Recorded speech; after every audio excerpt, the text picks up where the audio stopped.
ici Faouine, salut à tous, bienvenue sur Monde Atlantis. Aujourd'hui nous allons parler du cas de Notre-Dame de Paris. En effet, sur les médias, sur internet, beaucoup de vidéos ont été diffusées sur la question allant pour la théorie de l'accident ou pour la théorie de l'attentat. Ici nous allons essayer d'étayer des preuves, expliquer un petit peu ce qui se passe et aller au-delà justement de la question. Car si les médias en parlent en boucle, malheureusement ils ne parlent pas des réalités au-delà du simple fait du constat émotionnel. Il faut aller au-delà. Et là nous allons justement essayer d'aller aussi dépasser cette condition du conspirationnisme lambda et de vraiment apporter une réflexion pour comprendre ce qui s'y passe et bien sûr les conséquences. La sacralisation des pompiers et des institutions républicaines au détriment du clergé est fort étonnant. Où est ce clergé ? Où est ce clergé qui devrait être là à défendre Notre-Dame de Paris ? Cette récupération politique montre très bien la réalité du terrain. Macron dit comprendre les catholiques alors qu'il n'est lui-même pas catholique. Cela est fort étonnant. La défrancisation du patrimoine français, sa désacralisation, la République veut rebâtir la cathédrale avec des fonds mondiaux pour faire justement de ce monument un symbole mondialiste. On ne rendra jamais assez hommage aux sapeurs-pompiers qui ont agi ce soir-là. Et toute leur vie, ils pourront dire fièrement « J'étais à Notre-Dame ». Cher général Gallet, vous avez sauvé au risque de périr, vous avez sauvé une part de nous-mêmes. Je veux avant toute chose avoir une pensée et des remerciements pour les sapeurs-pompiers de Paris. Près de 500 d'entre eux, depuis plusieurs heures, se sont battus contre les flammes et se battent encore. Alors je veux ce soir avoir, bien entendu, avant tout, une pensée pour les catholiques de France et partout à travers le monde, en particulier en cette semaine sainte. Je sais ce qu'ils ressentent et nous sommes avec eux. Je veux aussi avoir une pensée pour toutes les Parisiennes et les Parisiens. Notre-Dame de Paris, c'est leur cathédrale et plus encore. Et je veux aussi avoir une pensée pour l'ensemble de nos compatriotes.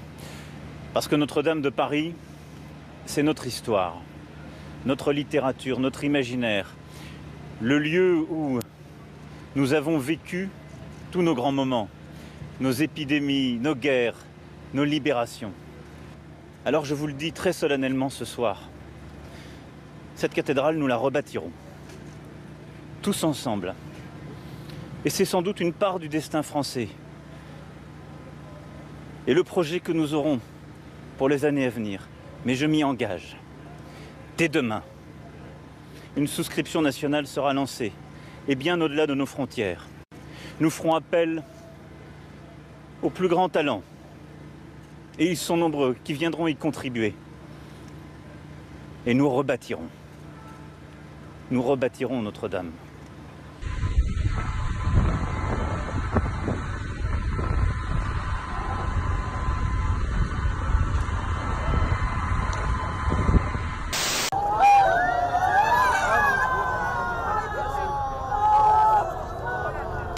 Je suis complètement 1000 ans d'histoire qui part en fumée. Beaucoup de gens pensent que c'est simplement des pierres, mais c'est plus que des pierres, c'est notre civilisation, c'est notre histoire, c'est notre patrimoine. Aujourd'hui, on a envie de pleurer. Vous avez pleuré ? Oui. Qu'est-ce qui est parti ? L'âme de Paris. Et là, d'un seul coup, le fait que ça s'évapore comme ça, c'est assez choquant parce qu'en fait, on l'a pensé immortelle un peu. Et en fait, elle l'est pas. Ouais, ça fait partie des choses qu'on pense éternelles. La reconstruction à l'identique n'est pas forcément la meilleure option. Ça ne pourra jamais être aussi vénérable, aussi respectable, aussi émouvant que ce que c'était dans sa version initiale. Et il faut envisager d'autres solutions. Le concours pour reconstruire la flèche de Notre-Dame inspire les internautes. Quelques propositions sérieuses, d'autres un peu moins. Dans la catégorie absurde, une éolienne ou une tour Eiffel. Catégorie humour noir, un pommeau de douche. Et puis il y a ceux qui pensent aux principaux donateurs, les milliardaires, et imaginent une bouteille de champagne ou une opération de naming. Notre-Dame de Paris ne nous appartient pas. Elle appartient au monde entier et elle appartient à tous ceux qui nous suivront. Et nous avons le devoir de la rendre comme nous l'avons reçue, aussi belle que nous l'avons reçue, sans chercher à y laisser de manière maladroite notre patte ou notre empreinte. La pyramide du Louvre, nous n'étions pas contents avec le verre qui nous avait été d'abord proposé parce que ce verre comportait des reflets, bleus ou verts. Alors on a cherché, et on a trouvé en Allemagne un verre totalement transparent.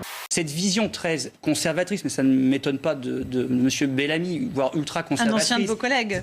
C'est-à-dire oui, c'est une des raisons peut-être pour lesquelles, mais là franchement on est dans la politique, on doit hausser notre niveau de regard et de débat. Il faut maintenant qu'Emmanuel Macron n'utilise pas ce prétexte-là comme il a l'habitude de le faire. Ça avait été le cas du grand débat notamment. Qu'attend-il exactement? On attendait de sa part une déclaration, il l'a reportée à juste titre. Maintenant, il est temps qu'il annonce des décisions concrètes pour changer la vie des Français. Nous avons besoin de nous poser, de nous recueillir et de sentir que nous faisons communauté nationale réunie.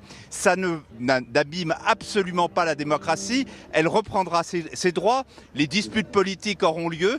On n'a pas le droit, au moment où il y a eu plus de 1000 actes antichrétiens dans l'année 2018, on n'a pas le droit quand même de dire on veut savoir ce qui s'est passé. C'est peut-être un accident, c'est peut-être une malveillance, c'est peut-être un attentat. Personne ne peut le dire. Et j'ai pas le droit de dire ça, mais on vit où? Mais à quoi on sert? J'ai lu le lendemain dans un journal qui disait à peu près ceci: que voulait nous dire Dieu en faisant ça? Là, j'ai pas compris. Que voulait-il nous dire en laissant ça arriver? Alors là, pour moi, il n'y a pas de problème, puisque moi, je l'ai déjà déclaré, je ne crois pas en Dieu, j'ai pas peur de le dire. Moi, c'est Marie et son fils.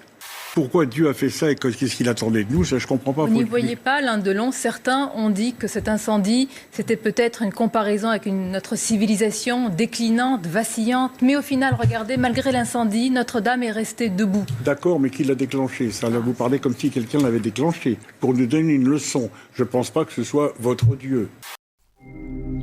Vous l'aurez compris, le peuple français a ses priorités, sa crise à gérer, ses problèmes du quotidien et ne manque pas de le faire comprendre à chaque fois dans les annonces qui sont faites dans des appels aux dons diversifiés, faisant concurrence à celui qui a été fait d'1,5 milliard à Notre-Dame de Paris. Donc nous avons des partis politiques qui avancent, qui continuent de faire leur route de façon froide et sinistre. Nous avons un peuple qui est désacralisé, qui a perdu sa verticalité et qui ne reconnaît plus justement prioritaire le sacré, le divin, le spirituel, au point de le considérer comme de la pierre, comme disent certains. Et du coup, on assiste pendant ce temps-là à des réformes qui continuent de se faire ici et là.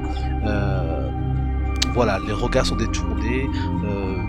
L'objectif, je pense, de l'État français, de la République, est gagné, le pari est gagné, c'est-à-dire c'est de détourner l'intention, de redonner une espèce d'union autour de l'État qui n'a aucune légitimité, rappelons-le, actuellement, même si on peut considérer que la démocratie, ça s'interprète, mais en tout cas, là, ce n'est plus de la démocratie, mais de la tyrannie. Mais en tous les cas, ce qui est sûr, c'est que l'État français fait sa route pendant ce temps-là. Jusqu'à quand cette trêve? Écoutez, chaque chose en son temps. Je pense que... La semaine prochaine, on va repartir avec notamment l'annonce par le président des annonces, des mesures. Le président s'exprimera en temps voulu, il l'a dit. Donc temps voulu, veut dire ce que ça veut dire. La campagne pour les européennes est donc entre parenthèses.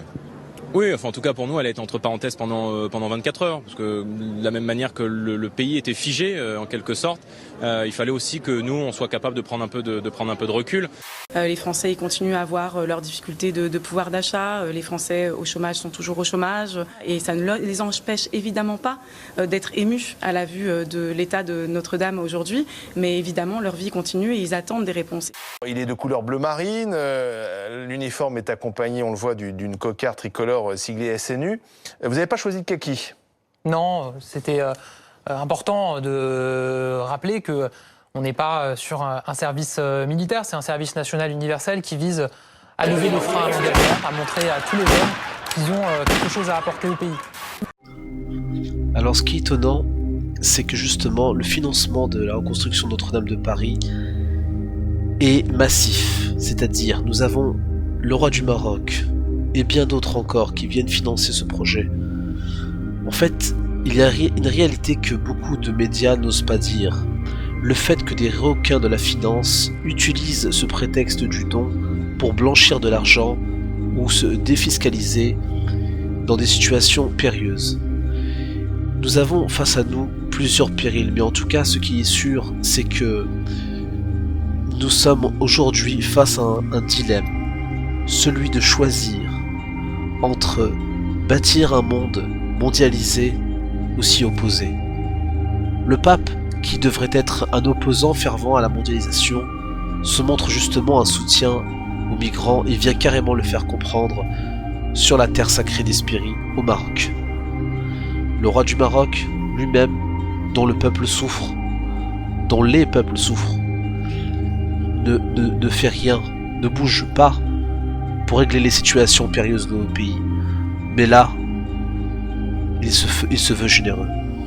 Bernard Arnault, j'ai une anecdote. Quand Jean-Luc Lagardère meurt, le grand capitaine d'industrie qui avait fait fortune et qui lui faisait concurrence, Bernard Arnault décide en fait de contacter sa veuve et lui dire « Ah, je suis intéressé par ton hôtel particulier. Est-ce que je peux le racheter ?» Il le rachète et il lui dit « T'as 2 semaines pour partir dans la foulée. » C'est des personnes qui sont dans l'obsession du gars et dans l'obsession de la concurrence. J'ai un autre anecdote sur Bernard Arnault. Monseigneur Michel Aupetit, archevêque de Paris, a exprimé ses remerciements à Sa Majesté le roi Mohamed VI Amir al-Mo'minin pour la décision du Royaume du Maroc de faire une contribution financière à la reconstruction de la cathédrale Notre-Dame de Paris. Lors d'un entretien, l'ambassadeur de Sa Majesté le roi en France, M. Chakib Ben Moussa, a informé l'archevêque de Paris que sur très haute instruction de Sa Majesté le roi Amir al-Mo'minin, le Royaume du Maroc a décidé de faire une contribution financière à la reconstruction de la cathédrale. Je vous remercie Sa Majesté le roi du Maroc de ce don et de signe d'amitié très importante. Amitié qui existe depuis longtemps entre nos deux pays, le Maroc et la France bien sûr, et puis aussi le signe de ce qui s'est passé avec Sa Sainteté le Pape quand il est venu, et nous avons suivi de près bien sûr cette visite au Maroc, ce lien fraternel qui existe entre nos deux pays, nos communautés aussi, puisque le pape représente l'ensemble de l'Église catholique. Merci en tous les cas de ce don généreux et de ce signe d'amitié, nous en sommes vraiment extrêmement touchés. Monseigneur Aupetit a chargé l'ambassadeur de transmettre à Sa Majesté le roi ses remerciements pour cette attention particulière et a rappelé à cette occasion la visite de Sa Sainteté le Pape à l'invitation de Sa Majesté le roi et les moments forts qui l'ont accompagné. Caro popolo del Marocco, assalamu alaikum, la pace sia con voi. Tra poco mi recherò nel vostro caro paese per una visita di 2 giorni. Ringrazio Dio per questa opportunità che mi dona. Come pure incontrerò i migranti che rappresentano un appello a costruire insieme un mondo più giusto e solidale. Che rappresentano un appello a costruire insieme un mondo più giusto e solidale. Très bien. Je pense qu'à ce stade, nous sommes tous d'accord pour dire qu'il y a manipulation et détournement d'opinion. Nous sommes face à des médias manipulateurs, à des élites et des oligarques manipulateurs jusqu'au plus haut point. Maintenant, nous savons quelle est la machination qui mène vers ce rayonnement messianique. Nous savons justement maintenant qu'il faut agir tous ensemble pour stopper cette mondialisation. Nous savons exactement ces rouages et ces mécanismes. Nous le comprenons. Maintenant, nous allons voir la réalité technique de ces attentats de la cathédrale de Notre-Dame de Paris. Bien sûr, on pouvait le croire ou pas le croire, il n'y a aucun souci là-dessus. Mais il y a des preuves. Il y a des spécialistes qui en parlent, et ce n'est pas pour nous en déplaire, jugez plutôt. Est-ce que vous avez été surpris que le feu ait... Non pas qu'il y ait eu un feu, mais qu'il se soit propagé, qu'il ait pris cette ampleur aussi rapidement? Tout à fait. Incompréhensible. Incompréhensible. Je suis stupéfait. C'est du très vieux chêne. Et on dirait qu'il a brûlé comme des allumettes.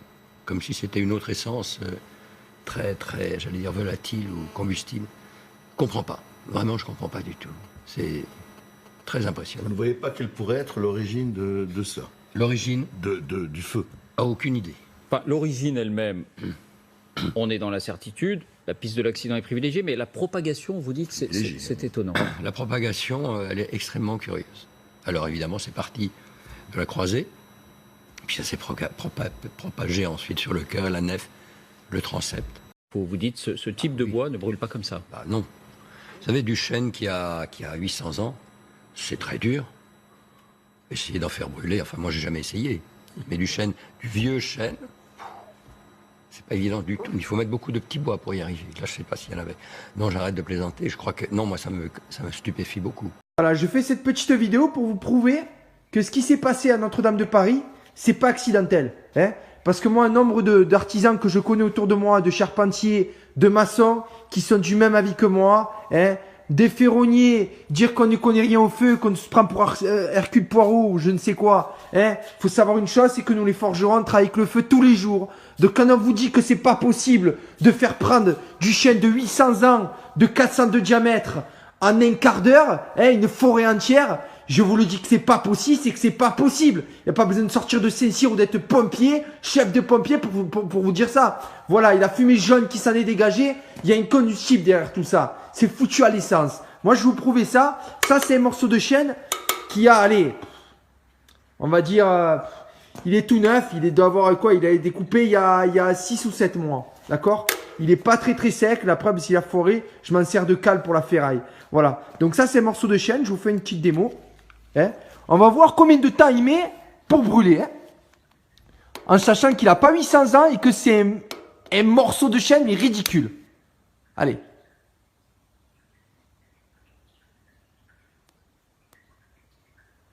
C'est accidentel, ils ont dit. Hein? Voilà. Hercule Poirot. Pas qu'ils prennent les gens pour des cons. Hein? Bête indisciplinée. Faites les mêmes expériences à la maison. Quand vous brûlez une bûche de chêne, on a tous une cheminée à la maison. Quand vous brûlez dans une cheminée, une bûche de chêne de 400 de diamètre, elle met combien de temps à se consumer? Elle met 5 à 6 heures, d'accord? Elle chauffe pendant toute la nuit.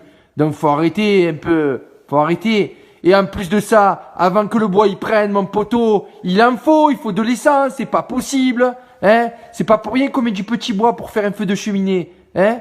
Voilà. Là, ça fait combien de temps que je suis dessus? Et si je m'arrête? Regardez.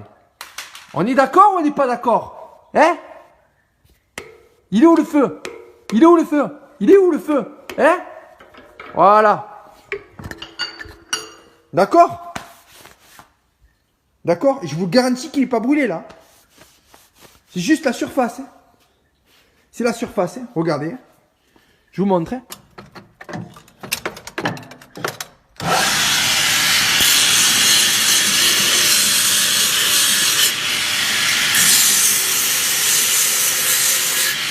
Voilà, regardez. Vous voyez ou pas? Une poutre de 300 ans. Chalumeau, 1200 degrés. Bon, c'est une très vieille poutre, elle n'a pas été du tout côté, elle est nickel, très vieille, pleine de poussière. Donc elle va peut-être un petit peu partir sur la poussière. On va voir, c'est joli, hein. Ça va être magnifique. On va laisser ça tranquillement. Oh, vous avez pas de barrage, regardez ce qui se passe.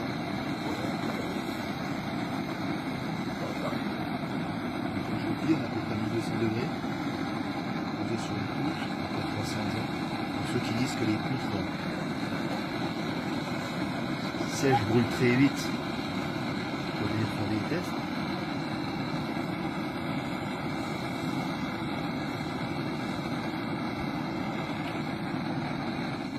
On a un petit peu de vent aussi, comme vous pouvez le remarquer, donc c'est bien, ça devrait attiser un peu la flamme, ça va faire partir. Ça prend bien.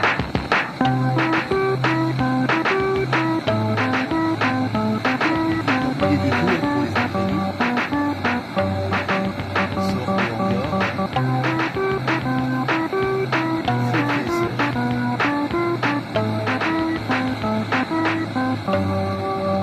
Et le chêne, ça peut être comme ça.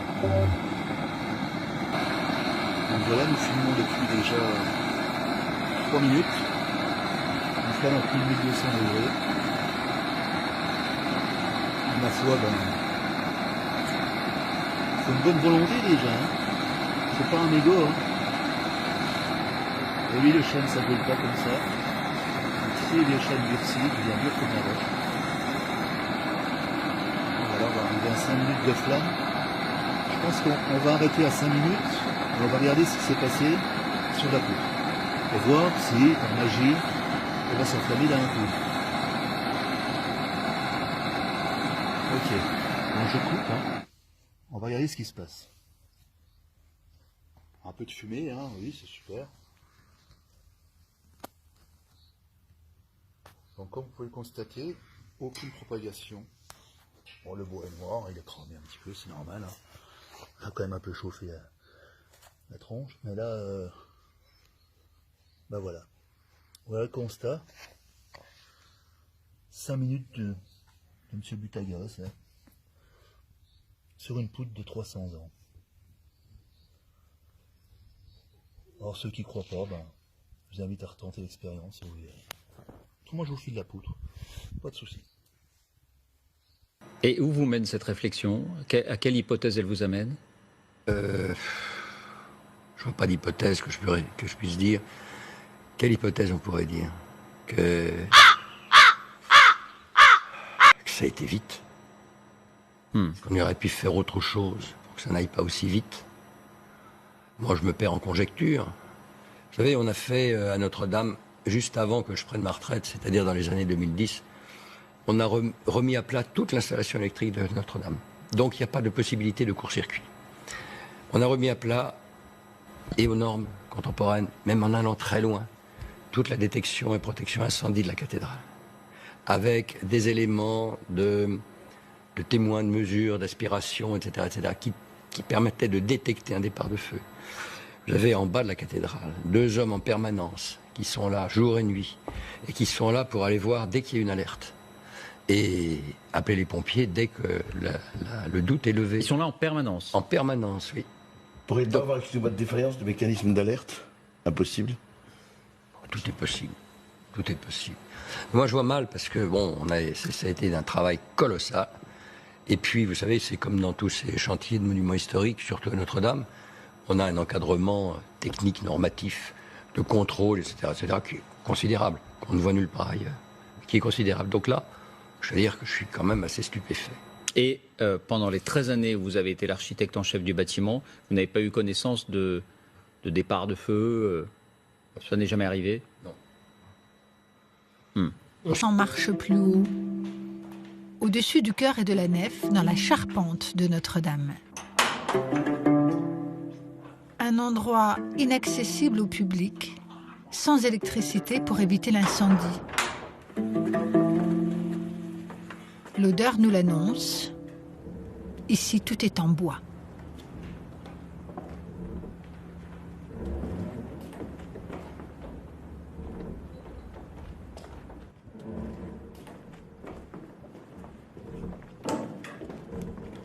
La charpente de Notre-Dame, la forêt de Notre-Dame, c'est déjà un lieu assez mythique, qui fait rêver. C'est une charpente du XIIe siècle, qui est XIIe et XIIIe siècle, qui est encore intacte. Donc, pourquoi l'appelle-t-on la forêt? Parce que justement, on a tellement utilisé de chêne que ça correspond à quasiment une forêt entière. Donc c'est pour ça qu'on l'appelle la forêt. Ça veut dire qu'il y a encore ici des poutres qui datent du XIIe siècle? Bien sûr, oui, tout à fait. C'est ce qui fait justement la grande richesse, le grand intérêt de la charpente de Notre-Dame de Paris. Et puis vous avez l'intervention du Viollet-le-Duc, qui elle-même est une flèche qui fait rêver n'importe quel charpentier, n'importe quel compagnon et n'importe quel architecte.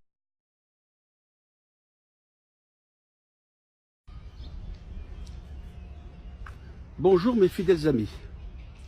Je vous adresse cette vidéo de Paris, où je me trouve aujourd'hui, pour me rendre compte de l'étendue des dégâts que nous annonce la presse concernant l'incendie de la cathédrale Notre-Dame de Paris. Moi je suis comme saint Thomas, je crois en ce que je vois. Mais je ne suis pas le seul. Ayant échangé depuis ce matin avec beaucoup de Parisiens, de touristes et autres, on en déduit que cet incendie pourrait être, et certainement être, criminel, volontaire et bien calculé. Quand vous voyez le volume que représentait cette charpente, il est impossible qu'un court-circuit, soi-disant de l'ascenseur, puisse amener une étincelle pour déclarer un feu aussi important. C'est impossible. Les experts avec qui j'ai parlé ce matin confirment comme moi que c'est impossible. Donc tout laisse à croire qu'effectivement cet incendie est criminel, géré certainement par la politique. Pourquoi cette interrogation? Rappelez-vous, en début d'année 2018, la fameuse affaire Mamadou, le sauveur de Paris, qui a gravi dans 4 étages pour aller sauver un enfant suspendu qui était accroché par un harnais de sécurité et qui était tenu sur les côtés par des services de sécurité de l'Élysée.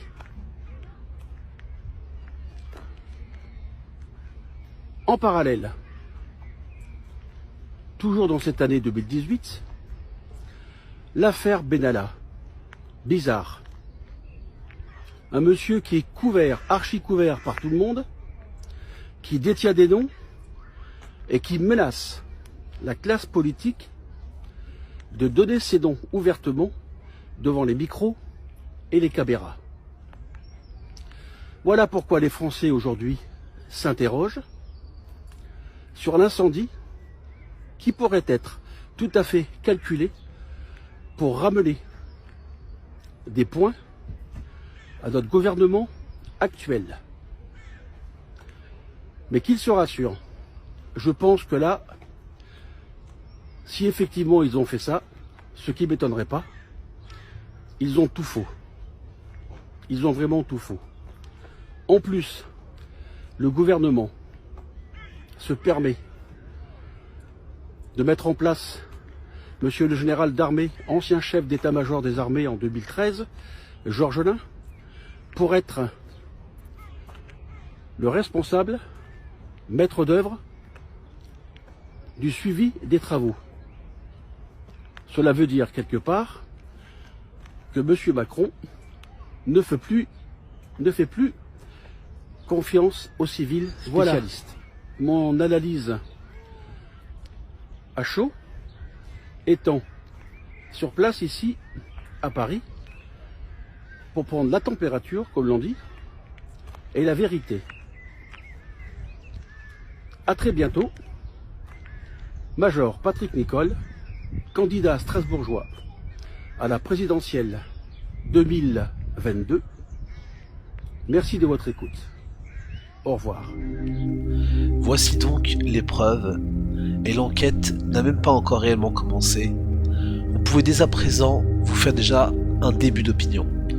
En tous les cas, s'ensuit malheureusement un défilé de propagande adamique durant laquelle on aperçoit moqueries et singeries envers la culture chrétienne. Cyril Hanouna, dans son émission, finira d'achever les catholiques en osant dire, je cite, « On s'est marré comme des bossus », en pleine période de traumatisme post-attentat. Une catastrophe médiatique. Les médias mainstream se sont donnés à cœur joie pour moquer d'un ton accusateur la catastrophe. Bien sûr, on peut comprendre leur professionnalisme d'être neutre dans cette catastrophe nationale, mais on sent tout de même une volonté de juger et de dire « Ne serait-ce pas plutôt votre faute ? Ne serait-ce pas cette civilisation décadente que nous sommes, qui mérite punition et tout ce qu'on lui afflige ?» Bien sûr, j'ai encore beaucoup d'autres choses sous le coude, mais nous n'allons pas en parler pour pas faire durer la vidéo beaucoup trop longtemps. Mais sachez-le, sur le net, vous trouverez beaucoup de preuves de rabbins qui accusent justement ce genre de catastrophe en expliquant, en faisant le parallèle par exemple avec la catastrophe du volcan qui a enseveli sous les flammes Pompéi. Cette façon de parler, cette façon de juger, cette joute biblique est malheureusement celle qu'on va retrouver aujourd'hui dans cette catastrophe de Notre-Dame de Paris. Hypocrite, hypocrite, des hypocrites, des hypocrites.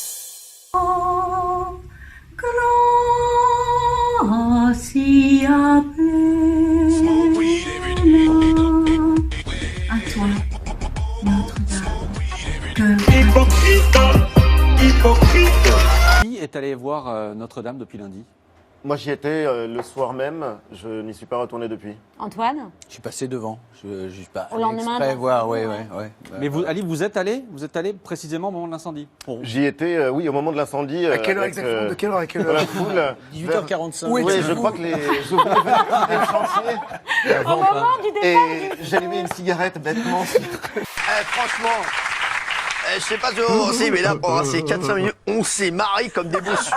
On est d'accord. Attention, tout le monde, 1, 2, 3. Ah voilà. Il y a une dimension de spiritualité. Il y en a une. Et en tout cas, la conviction qu'il existe une transcendance, oui. Quelque chose qui dépasse, qui vous dépasse, qui vous a précédé et qui restera.